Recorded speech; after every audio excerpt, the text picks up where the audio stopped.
இது என்னன்னு தெரியுமா? இதுக்கு பேர் தான் பனங்க. அதாவது பனையிலிருந்து நொங்காவி நொங்கு முத்தி பனங்காவும்.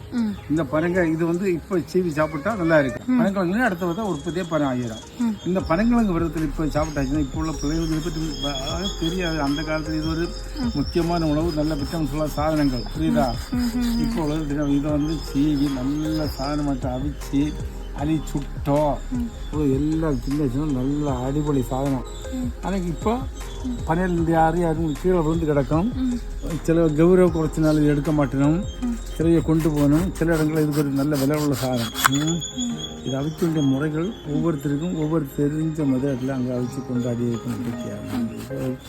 கொட்டை எப்போ பார்த்தியா? இதுதான் சாதனம் தான். இப்படி கொஞ்சம் நறுக்கி இப்படி நறுக்கி அடுத்தது இதை அன்னைக்கு அக்கா நிலையும் அஞ்சு இஞ்சியும் போட்டு அடித்து அவிப்பணும். அது தின்னு மந்தமாக இருக்கும். இன்னைக்கு விட்டமின்ஸுக்கு வேண்டி தின்னு, அன்னைக்கு பசிக்க வேண்டி தின்னு. இது ரெண்டும் வித்தியாசம் இருக்குது, புரியுதா? அன்னைக்கு பசிக்க வேண்டி வேறு வழி இல்லை. அன்னைக்கு ஆகாரங்கள் இல்லாத நேரத்துக்குள்ள இதை ஆப்பம் இருக்கு இல்லையா, இட்டு வச்சுக்கல, ஆவியிலையும் வேக வச்சு தின்னலாம்.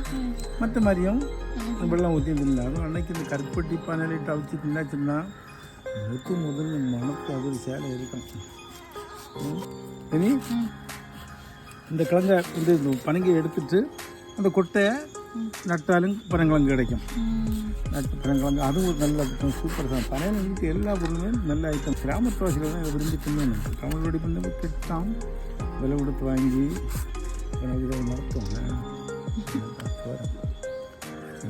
கொண்டு வா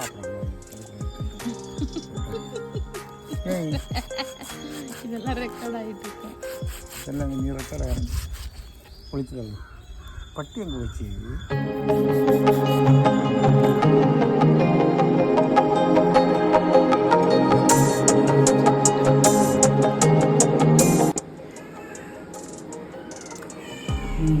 சூப்பராக இருக்குது. பக்கா இருக்குது. நிஜம் உண்மையிலே அப்பா ஏதோ அது புதுசு சாப்பிட்ட மாதிரி வித்தியாசமான நல்லா இருக்கு.